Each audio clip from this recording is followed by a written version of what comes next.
Boa tarde. Esse vai ser um dos 3 vídeos que eu vou postar como revisional para o conteúdo de genética. Esse primeiro vídeo ele vai abordar as principais técnicas de cultura de tecido para análise citogenética. O segundo, do controle de necrose e apoptose, o controle genético dessas vias. E o último, as anomalias estruturais e as anomalias cromossômicas do tipo numérica. Bom, quando a gente fala em técnica, a gente tem que pensar o objetivo e o tecido ou o conteúdo que a gente utiliza para esse tipo de análise. E como a gente fala de análise molecular, sempre tem aquela questão do tipo: o paciente ele tem uma alteração genética. Qual é a complicação para o paciente? Obviamente, a complicação será a doença. Mas no caso das alterações genéticas, o tratamento ele é feito baseado nos sintomas que o indivíduo tem, de forma geral. Agora, quando esse indivíduo ele deseja ter uma prole, nós temos que pensar no planejamento familiar para os indivíduos que serão filhos diretos desse casal. Então, a análise citogenética ela pode ser utilizada para avaliar as alterações, as anomalias cromossômicas, tanto pré-natal quanto pós-natal. A diferença principal entre o pré e o pós-natal seria o tipo de tecido ou tipo de célula que nós estamos utilizando, até mesmo o procedimento que é feito para cada uma delas. Então, de forma geral, vários tipos de tecido eles podem ser utilizados nessa análise. Para a gente saber qual é a melhor escolha ou qual é o melhor tipo de tecido a ser utilizado, nós devemos saber o tipo de paciente que a gente quer avaliar. Se é ainda intraútero ou se é um indivíduo já nascido. Qual é o propósito desse diagnóstico e qual é a indicação clínica. Nesse caso, a indicação clínica vai ser o diagnóstico molecular, ou seja, o diagnóstico de uma possível ou de uma já existente doença genética. No caso do pré-natal, alguns tecidos eles têm uma capacidade melhor, uma resolução melhor de permitir não só o quantitativo de genes, de cromossomos, mas também a quantidade de células viáveis para esse processo e também permitir essa amplificação genética. Logo, o líquido amniótico ele tem ele é de uma escolha melhor porque ele tem uma condição melhor de ser avaliado, de ser obtido, maior do que as velocidades coriônicas e essas últimas maior do que os linfócitos de sangue fetal, no caso do cordão umbilical. Já o pós-natal, quando a gente não tem essas variáveis do pré, a gente usa o sangue periférico. E todos esses tecidos eles devem ter a capacidade de crescer em cultura. Por isso que no pré-natal o líquido amniótico ele tem uma capacidade maior em relação às velocidades e as velocidades maior em relação aos linfócitos. Então se obtém linfócitos de sangue fetal quando se é impossibilitado de obter as velocidades e usa-se as velocidades quando se é impossível obter o líquido amniótico. A escolha do tecido e do procedimento está diretamente ligado à idade gestacional. O diagnóstico citogenético, se ele é primário ou secundário, ou seja, primário é num processo de prevenção, sabendo do histórico familiar, e o secundário é quando o indivíduo tem, mas não se tem ainda o diagnóstico do porquê o indivíduo ele é doente. Outros tecidos que podem ser utilizados no caso do pré-natal é a placenta, a pele, pulmão, líquido acético ou renal. E no caso do pós-natal, a biópsia de pele, que é muito comum em diagnóstico molecular para algumas protozooses, como no caso da leishmaniose, tanto visceral quanto tegumentar, tanto para humano quanto canina, por exemplo. Ovário, medula óssea e também tumores sólidos. E por que os tumores? Porque tumor ele cresce com muito mais rapidez e com muito mais facilidade em relação a outros tecidos. Logo, as bases das culturas desse tecido podem ser cultura em suspensão ou culturas de camada única. No caso das culturas em suspensão, quando a gente usa, por exemplo, linfócito, cordão umbilical ou até mesmo medula, a cultura em suspensão é uma cultura temporária, é uma cultura mais rápida de se obter a condição clínica para o diagnóstico, a condição do tecido para o diagnóstico. E dependendo do tipo de tecido que nós utilizamos, em até 24 horas pode-se dar o diagnóstico molecular. Outras, que seria necessário uma cultura maior, por mais tempo, em um líquido específico, que seriam as culturas em placa, que também nós podemos chamar de culturas em camada única. Nós usamos células epiteliais, fibroblastos, amniócitos, e essas culturas elas são mais longas em relação às culturas em suspensão, porque estas últimas, as culturas em suspensão, elas podem nos dar o diagnóstico em até 24 horas. Já as culturas em camada única, elas podem demorar dias.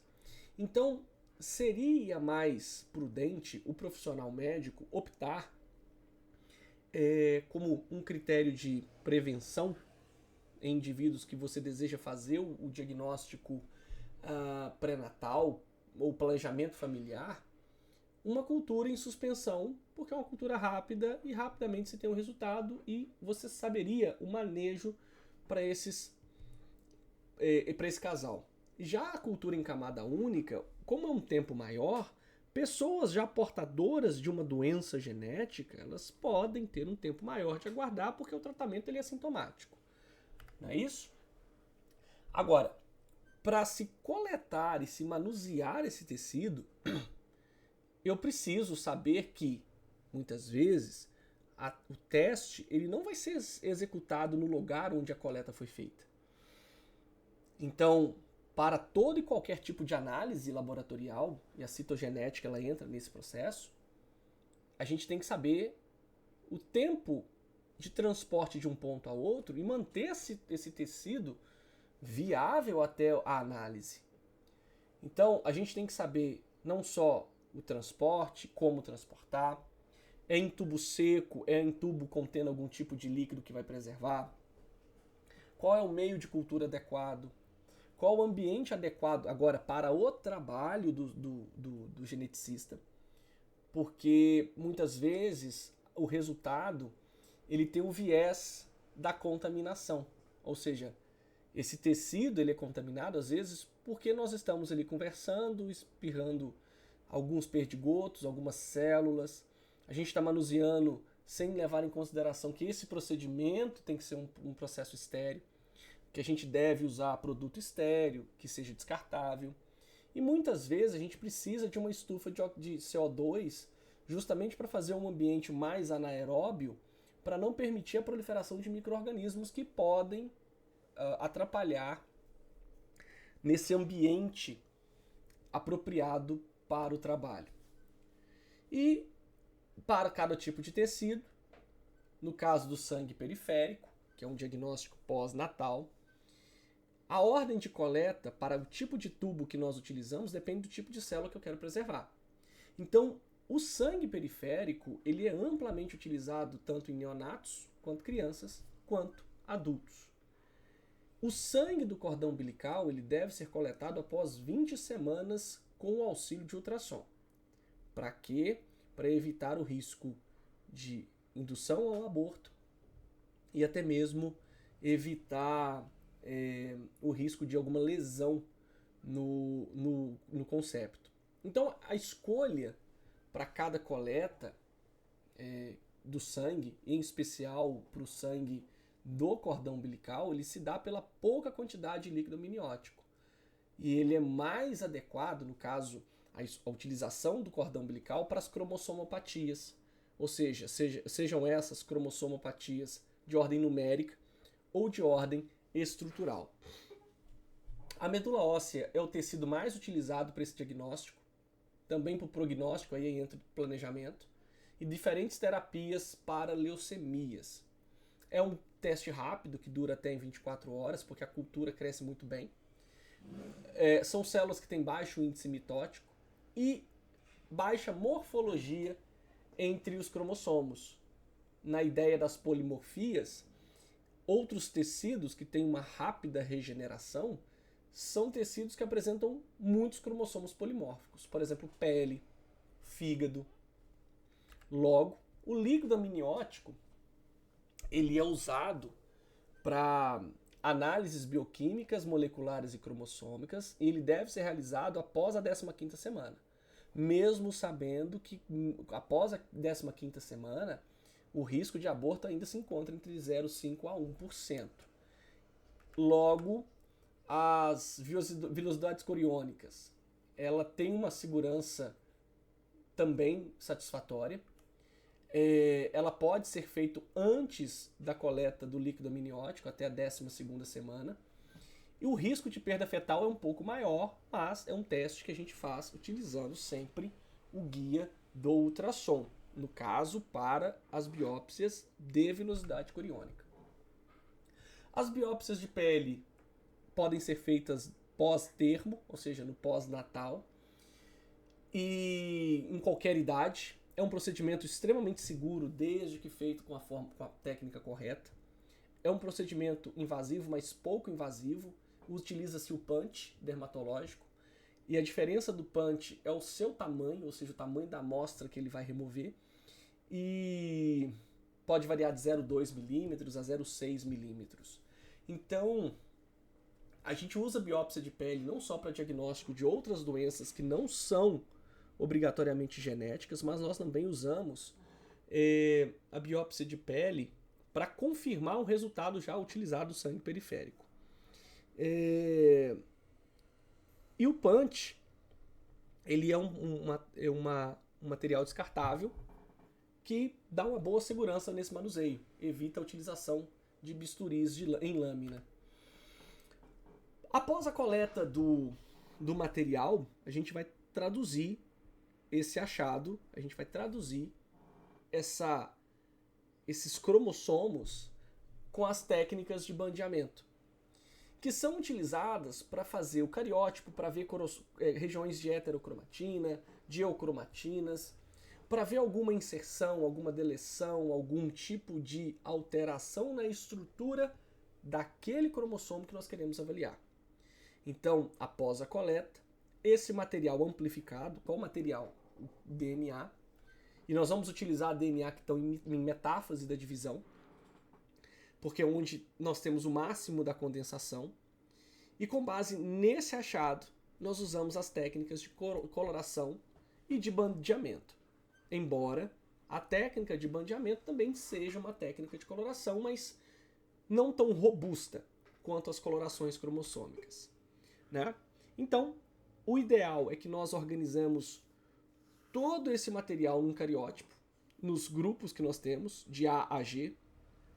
Lembrando que os grupos C em diante são um pouco mais complexos da gente categorizar num cariograma pela sua semelhança ou similaridade, né, que existe entre eles. Então ele é o grupo mais complexo e mais longo, né, dos 23 grupos que a gente tem, dos 23 pares, né, que a gente tem, incluindo os cromossomos sexuais. E se a gente está querendo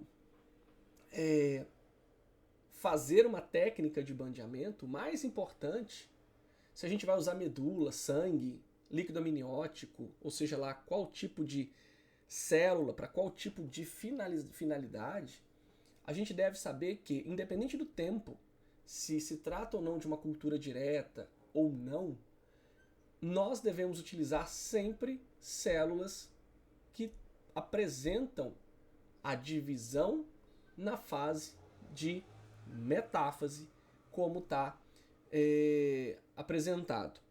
Às vezes, utiliza-se até alguns tipos de produtos, algumas enzimas de restrição que paralisam o ciclo celular das células naquela etapa, para você tentar ter o maior número de tecido e não perder tanto a resolução dessas análises. E, como a gente fala de técnicas de bandeamento, o nome do bandeamento é dado pelo tipo de corante que se utiliza. Após essa cariotipagem, esses cromossomos eles são classificados ou eles são nomeados com base numa nomenclatura citogenética padrão, que é internacional. E boa parte desse conhecimento a gente remonta de todas as informações que a gente recebe nos anos de escolaridade. Só que para a citogenética, nós não falamos mais cromossomos X, Y, 1, 2, 23, 22. Nós pegamos o cromossomo e dividimos primeiramente pela altura do centrômero.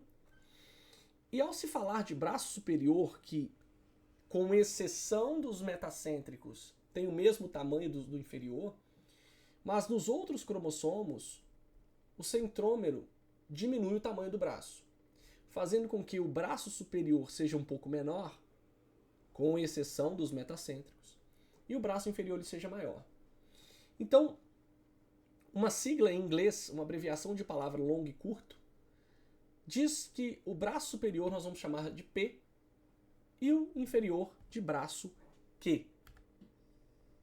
Nós vamos dividir essa análise numa nomenclatura em que o número que antecede todo o resultado diz referência para mim ao número do cromossomo. Então nesse esquema tá 7 como o primeiro número dessa relação. Então 7 é o cromossomo de número 7. Essa letra P e Q diz respeito ao braço em relação ao centrômero. Logo, se eu tenho 7Q, eu estou fazendo uma referência a uma região Q, ou seja, inferior, braço longo, do cromossomo 7.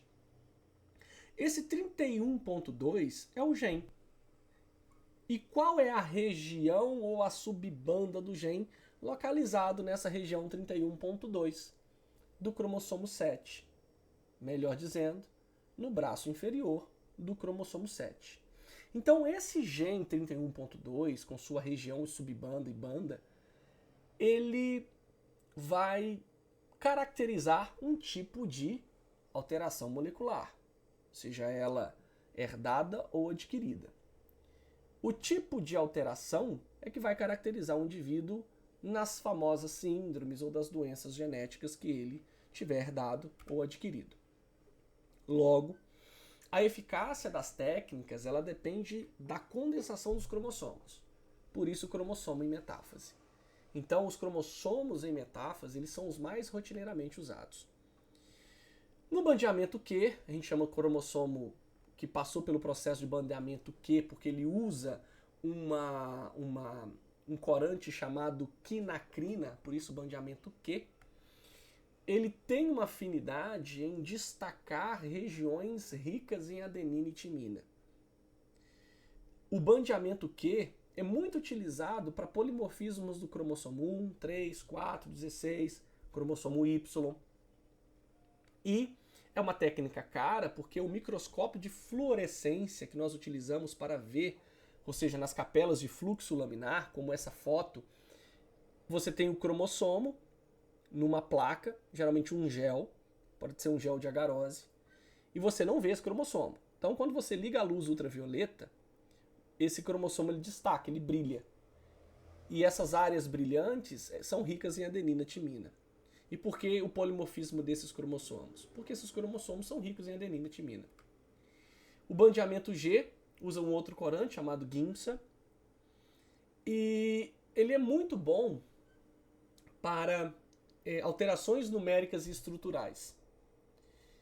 Ele fica mais escuro nas técnicas, nas áreas onde tem adenina timina, tá? Então ele se cora mais tardiamente, por isso que banda escura tardia. Então é onde ele vai corar por último. E nas áreas onde tem guanina, citosina, ele cora mais rapidamente, né? Porque em alguns cromossomos essas áreas de citosina guanina são áreas que têm uma maior atividade na absorção desse corante. É um custo mais baixo, tá? E você consegue ter uma durabilidade maior nas preparações. O bandeamento R, ele é o oposto do que é produzido pelo bandeamento Q e G, por isso que ele é marcação oposta. Então, se no bandeamento G você tem adenina timina como áreas escuras, aqui vai ser área clara.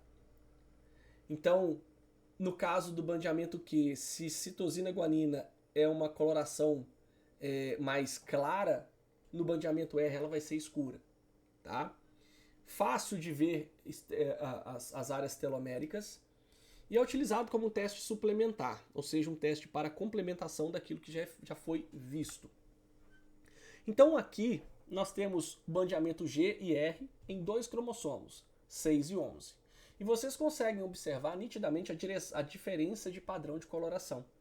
Em áreas ativas, como por exemplo adenina, timina, para o bandeamento R, no caso do G são áreas pouco ativas, e vice-versa para a citosina guanina, como foi apresentado anteriormente. A separação dos cromossomos ela é dada pela posição do centrômero e nós estratificamos em grupos que vão de A a G. Então, o cromossomo 1, maior metacêntrico, 2, maior submetacêntrico, 3, metacêntrico grande. Então, as características dos cromossomos é que faz com que nós possamos montar o cariótipo.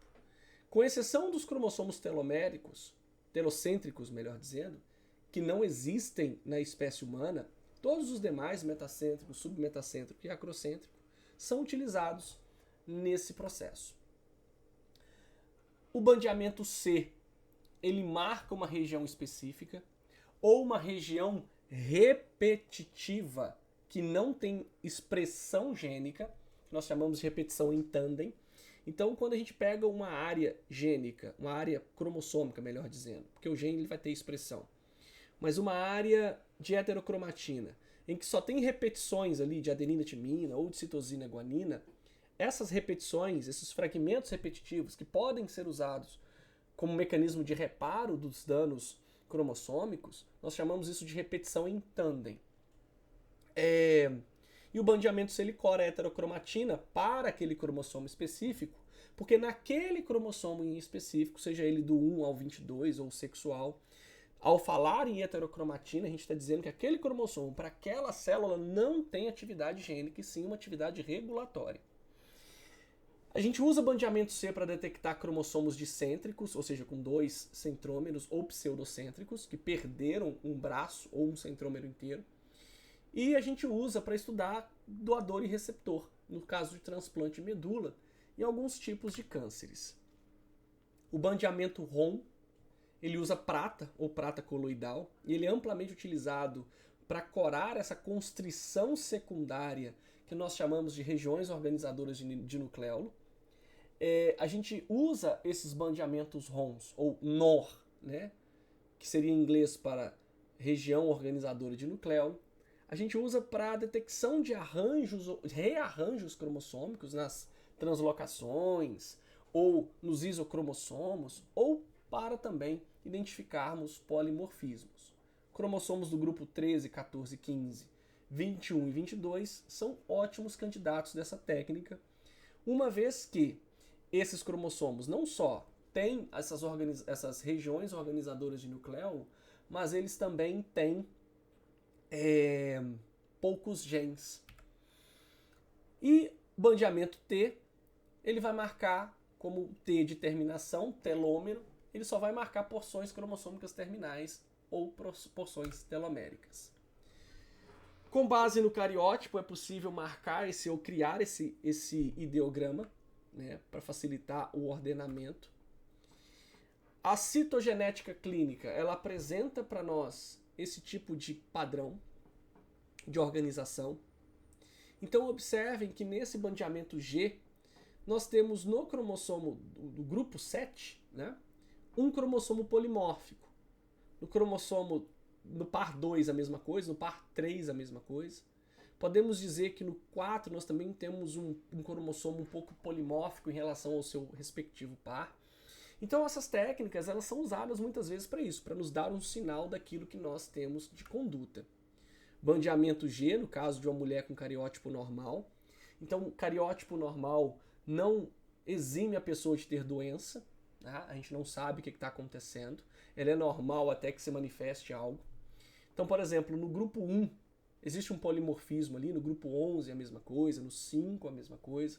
Então esses achados me ajudam a guiar os testes futuros. Um cariótipo 47XY aparece ali entre o par 5 e 6 um cromossomo marcador. E eu não sei de onde esse cromossomo saiu. Então o cariótipo ele me ajuda a ver o que é normal e anormal, para daí sim eu guiar a minha conduta na especificidade. Como, por exemplo, a técnica de Fish, que a gente é usada para confirmar essas alterações estruturais e cromossômicas.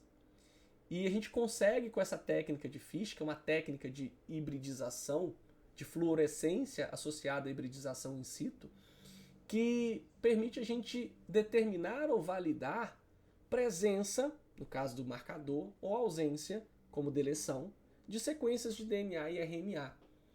E para cada gene de interesse ou área de interesse, nós temos uma sonda de interesse para aquele alvo específico. Então, se a gente tem múltiplas alterações genéticas, a técnica de Fish ela acaba se tornando mais cara. Logo, nessa técnica de Fish, as sondas elas são específicas para que o alvo seja aquele cromossomo marcado por uma técnica de bandeamento ou até mesmo como uma sonda de restrição que vai interagir só com aquele alvo específico, naquela região específica. Então a técnica de Fish, ela, embora seja pontual, ou seja, ela seja direcionada para um gene-alvo, se eu suspeito de múltiplas variáveis estruturais ou numéricas na mutação, isso pode dificultar o acesso do paciente a essa técnica e se tornar uma técnica futuramente mais cara. Logo, essa técnica ela pode ser utilizada para marcação de regiões centroméricas distintas, né, para saber esse polimorfismo que existe entre regiões centroméricas. E a gente pode também usar essa técnica para núcleo interfásico e para ver realmente a expressão de alvos específicos na célula, para saber se aquele gene está sendo expresso ou não naquela célula. Nesse exemplo, utilizou-se sondas teloméricas, então observa que independente dos polimorfismos, todos os genes, todos os cromossomos, melhor dizendo, têm os seus telômeros, e é interessante notar que o par 11, 15, 16 e 21 não tem o seu respectivo homólogo, o 2 também não tem. Então isso pode ser ocasionado de uma aneuploidia em que aquele gene, aquele cromossomo, ele foi completamente eliminado, ou ele não teve a disjunção. Vocês observam que a não disjunção, processo mitose-meiose, pode ocasionar essas células com aneuploidias ou poliploidias. Tá? A fluorescência in situ, ou seja, a técnica de Fish, ela é utilizada para a gente detectar também alterações aneuploídicas, né? Por exemplo, a síndrome de Down, Edwards. Além disso, a gente pode fazer um diagnóstico pré-implantacional que vai facilitar essa orientação da família com relação à possível síndrome. Então, na esquerda do vídeo de vocês, existe um cariótipo normal de uma mulher, então 2 cromossomos X e 2 cromossomos do par 18. E do outro lado, se a gente fosse pensar no diagnóstico para síndrome de Down, essa criança na direita de vocês, ela não tem síndrome de Down, mas ela tem síndrome de Edwards, porque ela tem 3 cromossomos 13, que estão ali corados em verde. Né? Existe a técnica Sky, que também ela ajuda nesse cariótipo. Então, cada cromossomo ele vai corar por um corante específico. Né? Também uma técnica de cariotipagem que nos ajuda nessa identificação de polimorfismos e nos cromossomos marcadores. Nós usamos essa técnica Sky para cariótipos cada vez mais complexos, para a gente identificar a origem do cromossomo marcador, para a gente determinar a alteração cromossômica e estrutural e a definição de origem do material adicional, se ela é paterna ou materna. Então, para cada tipo de análise ou de orientação, seja ela cariótipo, seja ela um sequenciamento de genoma completo, o bandeamento, técnica Sky ou FISH, ela é usada como uma finalidade. Quanto mais específico é a estrutura, menos pares de base ela tem. Então, quanto menos par de base eu tenho aquela região, por ela ser extremamente específica, eu uso uma análise específica. Então, nessa imagem, fica claro para vocês o tipo de técnica que vocês utilizam para cada finalidade. Seja para um cariótipo normal, seja ele para um sequenciamento do genoma completo. E até a próxima. Nos próximos dias serão liberadas as próximas aulas. Bons estudos!